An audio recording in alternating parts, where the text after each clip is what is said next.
Welcome back to the Prepared Mind channel. It is time for the weekly wrap up. And what a week it is.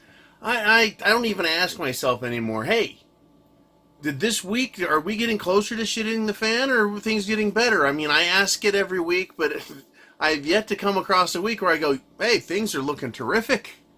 It's just not happening. It's not happening. Things are crap. So let's get to it. All right, now when I first started doing the weekly wrap up, I could do them from memory. It was 2 or 3 items, and I would talk about how they were going down. But now it's a complete page. I've got a notepad. Now I got to have a pen to check them off so I don't get lost in the notepad. That said, yeah, we're getting closer to shit hitting the fan. I want to welcome everybody on Patreon. You guys support this channel. $2 whole a month. You guys are awesome, and I appreciate it. It keeps us going, keeps the research going, keeps our toes in the door in some very interesting rooms. In fact, we just did a great interview with Michael Pinto. I've got another surprise interview coming up this week. Our syndicate members know who it is. And then the week after, I've got another fantastic interview that I just locked in. Pow! These are great people that have interesting perspectives and tell the truth. They tell it like it is, and if you're on Patreon, you get it first, you get it fresh, you get it when it's most relevant. Okay, so let's start with what is going on this week. What happened this week, right? In the Midwest, more rain, more mud, more crap, right? Crops need to get into the ground. I know city folk, non-agricultural people, they don't understand. They just think you can just throw stuff in the ground anytime you want and it takes off. There's windows in which you have to plant things. They have to germinate. They have to grow. In a lot of cases, they have to get rain throughout the season. And if the planting season is messed up with these late rains like it has been, it can throw off the entire year. We're going to have crop failures. We're going to have, in addition to that, low yield. Because of ground being too moist, we're not getting enough rain later. We're seeing those problems develop now. You know, just not even getting in the ground. They're not going to have time to germinate, to grow, to produce a full yield. What that means is we're going to have price inflation within food. And that same food, right? You get ears of corn off a stalk. How many ears you get, how healthy are those ears? That makes human food. The stalk, the leaves, the rest gets fed to cows, pigs, livestock.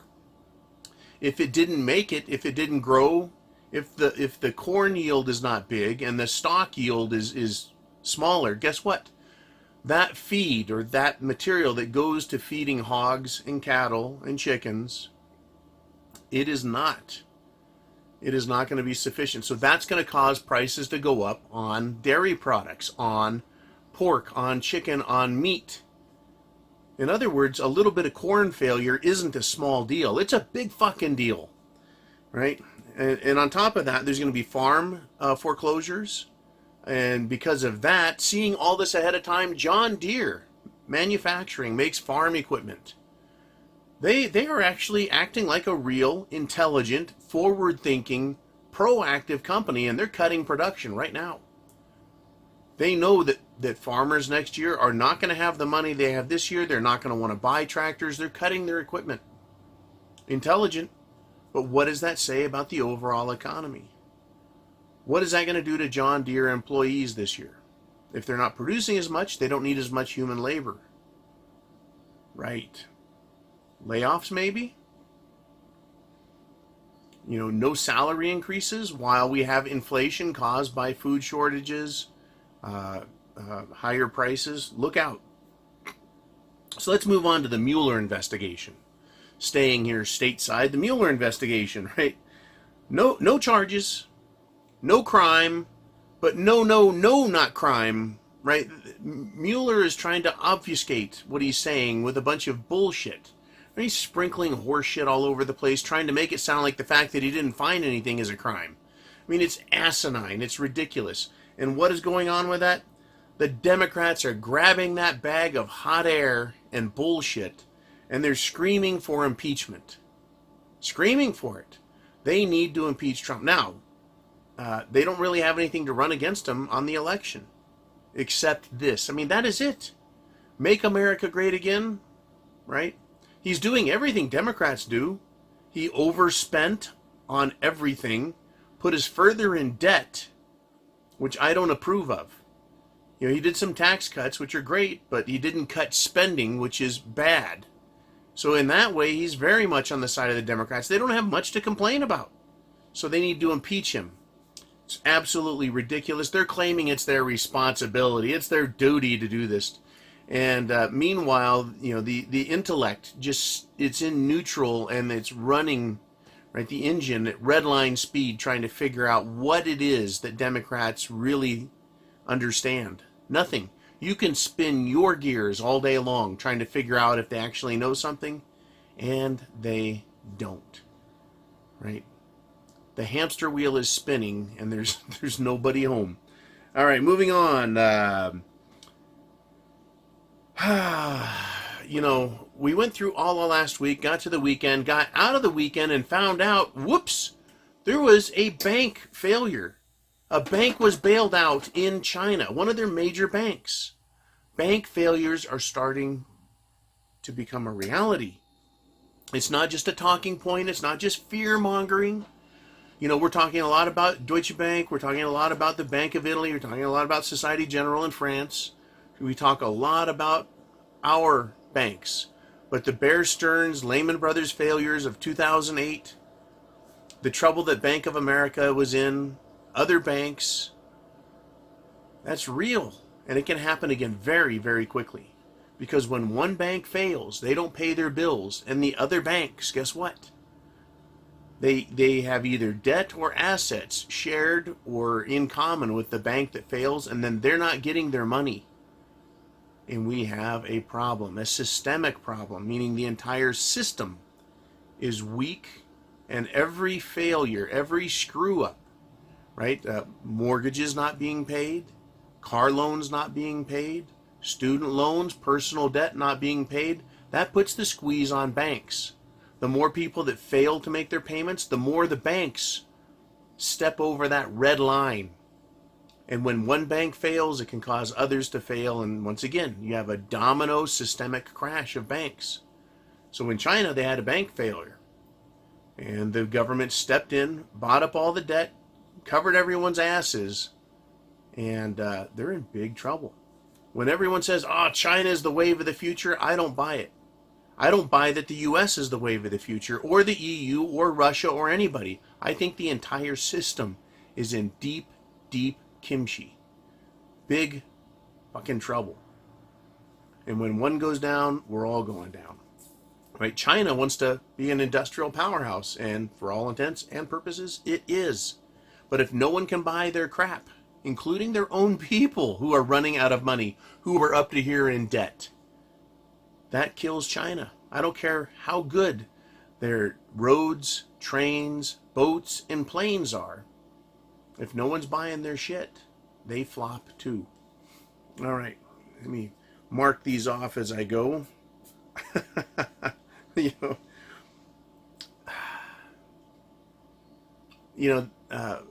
Thursday night, Friday morning, the world learned that Trump is slapping a 5% tariff on Mexico. Right? And Mexico makes automobiles, they make hardware, they make goods, they send us food. They are the world's largest silver miner. The world's largest miner of silver. But they make a lot of things. It's not China. China isn't the only manufacturer on the planet. China isn't the only country with cheap-ass labor. Right? Mexico takes advantage of their people with cheap labor, and international U.S. corporations take advantage of Mexico and Mexican labor as well.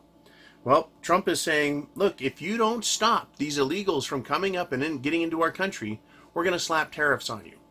Now, the question was asked to me, well, why don't we just stop giving them welfare, cash, letting them in, free health care, free education, free this, free that, and free the other? Why don't we just stop giving that to them?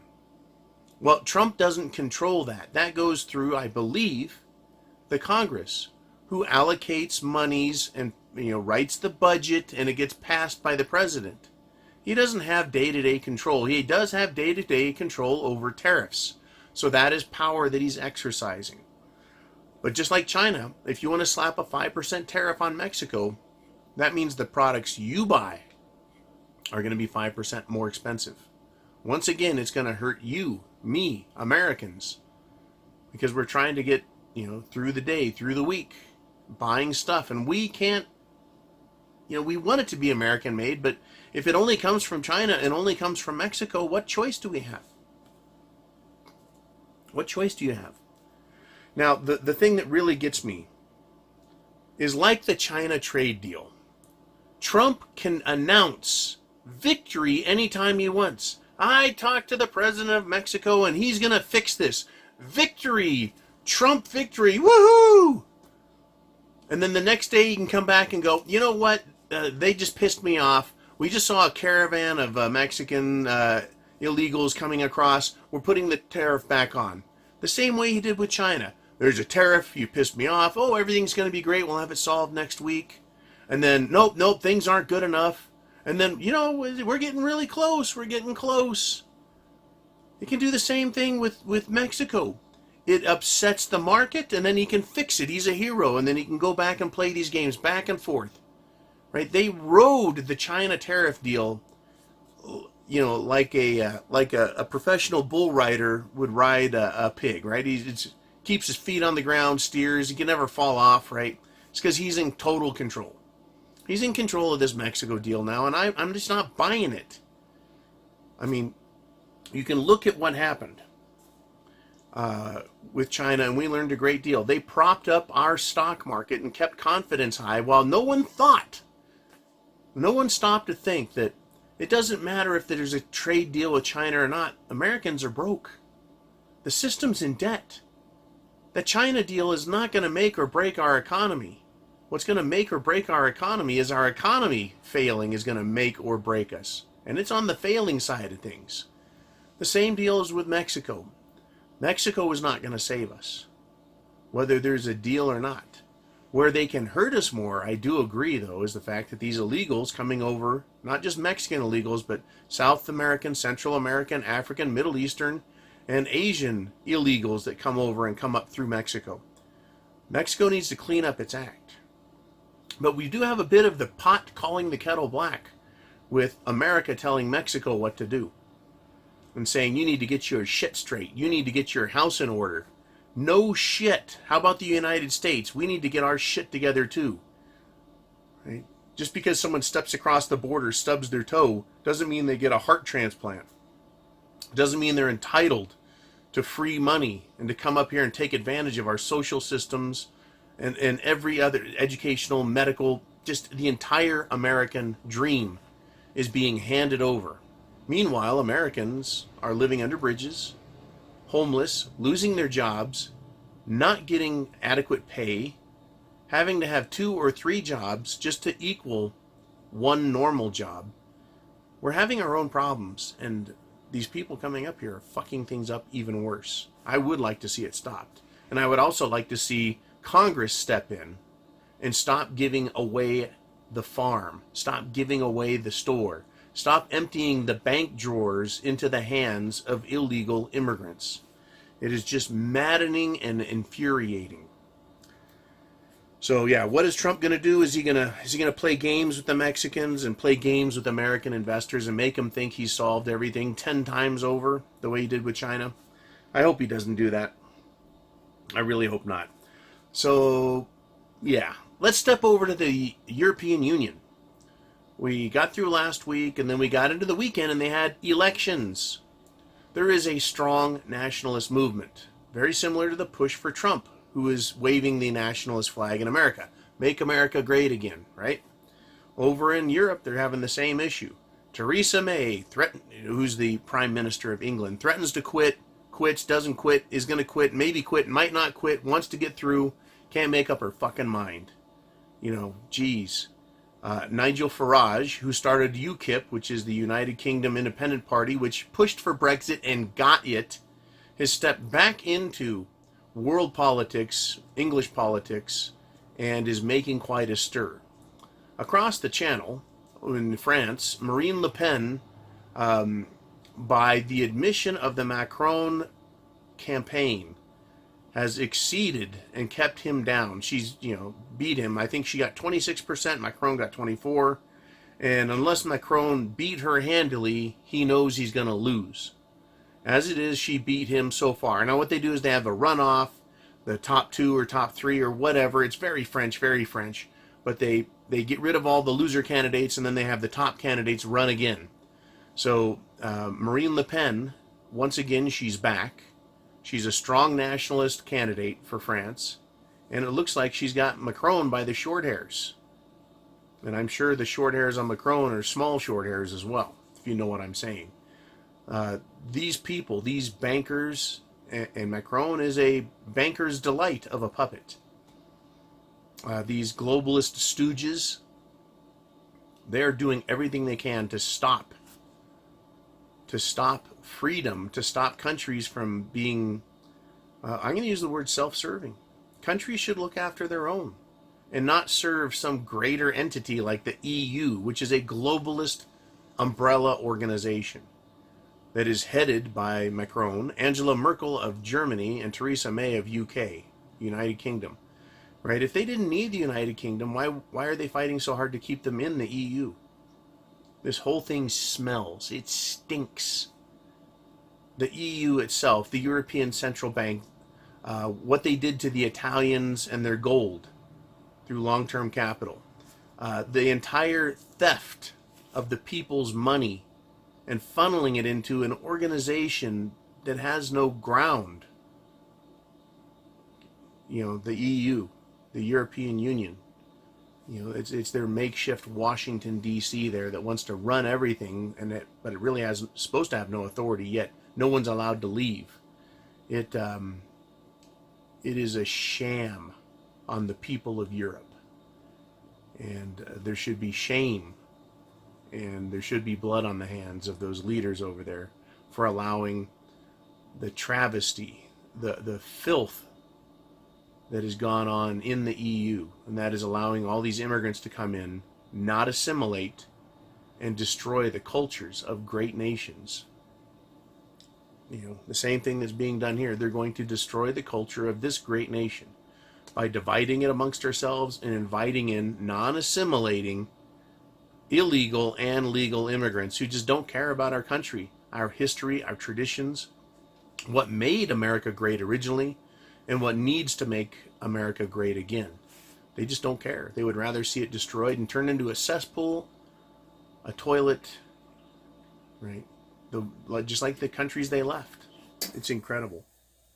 I want to finish up by talking about the Dow Jones. It ended 354 points down on Friday. It's starting to act in a way again that I can predict and get really close on the picks. All week it was down quite a bit. We dropped below the psychological threshold of 25,000 points on the Dow.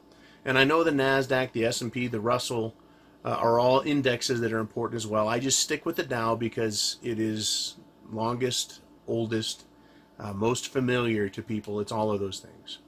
So the Dow has finished down now. 6 out of the last 6 weeks. Right? It's down that many weeks. In order for the Dow to do what it needs to do, it has to rise annually 7.5% or more. If you remember 2017, Trump's first full year in, the Dow rose 25%. Maybe it was 24, but I think it was 25. 25% in 1 year. It was an incredible. They called it the Trump bump. It was more like the Trump explosion. It was huge. And then in 2018, it was flat. Flat. We had that big crushing crash.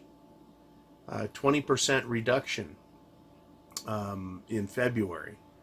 And then we suffered through the whole year. And then we got to the end of the year and we had another smoking hot crash that was saved by the plunge protection team. And here we are, almost halfway through 2019, and the Dow is down. It's flat, it's down. Now that 7.5% I said that it needs to be raised by, that is just to support pensions that are run by state and other pension funds. They need to see that growth so that they can continue to pay out pensions to pensioners, retired folks. If we're not seeing the growth, right? And how do they invest? Well, they invest in the FANG stocks. They invest in different ETFs. Same thing that you're probably invested in if you've got a 401k. They just throw money in a big pile and hope it gets bigger. They hope that everyone continues to throw money into that pile and it keeps getting bigger, and it just needs to get bigger, just 7% a year. You know, but if our economy, I'm going to quote Mr. Pinto here, if our economy, our GDP is one size, right, say 100% of what it is, and the market is 150%, the stock market, Wall Street, is 150% of what GDP is, right? It's saying that the stock market has to grow even more than the economy does, at a faster rate, right? And the economy is only growing at what, 2%, 3%, depending on who you listen to. There is some predictions right now that quarter two, second quarter of 2019, it's going to be well lower than that. And that's the real economy. And so what is the stock market, which is bigger than the gross domestic product, the amount of money stuffed in there? What is it going to do? It's probably going to tank. It's going to go down, and it's going down right now. Like I said, yesterday, the Dow Jones took a little bath, took a breather, down 354 points. That's not huge, but we're consistently seeing it slip down. And this week, we've seen the Dow take a couple shots on the chin. It has to do with bank failures, has to do with forward forecasts, it has to do with leaking information and reports. And now, yeah, we got another tariff issue coming. The China issue was never resolved. The China issue never fixed anything. Chinese tariffs. Now we can add Mexican tariffs to that. We can add all of those tariffs, which are taxes. You can add that to all the layoffs that companies, large corporations are doing. You can add that to all the retail outlets that are closing. You can add that to falling new and existing home sales. You can add that to falling new car sales. You can add that to increased debt defaults on personal loans, credit cards, automobiles, and houses. All of those debt payments, right? The foreclosures, the failures to pay, those are increasing. Little teeny bits, but always increasing. In other words, shit is going to hit the fan. Are you prepared with food, water, shelter, clothing, medicine, means of self-defense? Do you have a plan? If you don't, I recommend getting it together. Go to thepreparedmind.club. Right? If you need a get out of town bag or a get back into town bag, you know, the old bug out bag. If you need other prepping items, you can go there. Food, shelter, clothing, medicine, means of self-defense. You need all those things. If you need help with your plan, right, there's books on defense, medicine, gardening, etc. there. Some reference work. But get together with your family. Talk to them about what is coming. Let them know. And share this video with people you know and care about. They need to know that shit is getting worse. It is not getting better. They need to know some details. And I do a little bit of detail work on this, the weekly wrap-up every week. Put some details out there. Right? You can't set it all on top of them. You'll crush them if you were to give them everything that you know about the situation we're in. So sending them this video will help them see what's coming. And we'll leave it at that. But coming up next week, I've got another great interview. Like I said, it'll be over on Patreon right away as soon as it's done. We'll get it out to you guys, and thank you again. But share videos, like videos, hit subscribe if you're not already subscribed. And by all means, right, get prepared, because chance favors the prepared mind is yours. Godspeed to you. Semper Fi.